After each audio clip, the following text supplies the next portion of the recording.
What were your goals when you were crafting the story or translating the story, or just how you approached moving from your characters or the setting and frame of campaign 1 to 2 when building out your characters for this? Go, Taliesin, go. Am I going to take it? Yeah. This is a big one.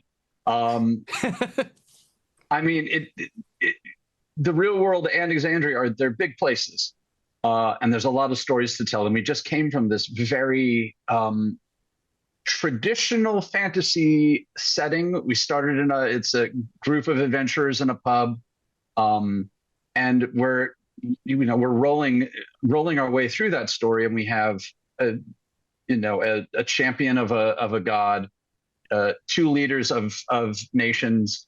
Those are very big characters kind of floating above the fray of the world, and then we get to go to this other story of people who are really below the fray, deeply, deeply below the fray, and they are getting tossed around like a very, very tiny ship in the storm. And they don't know each other. They don't really all meet for a while. We have so much time to get a sense of them and find out about what life is like at the bottom of Exandria, with people who are not heroes. I mean, honestly, they're almost not villains at this point by default.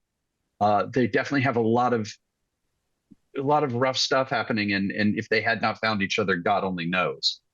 And it's such a fun story from that space that we suddenly find ourselves in this very relatable group of characters who are very flawed, and not flawed like champions. They're flawed like people. Yeah, I think that's what draws you in. These characters are so broken in their own beautiful ways that one thing I really latched onto, everybody kind of felt like they were lost on an island of their own making until they found those connections.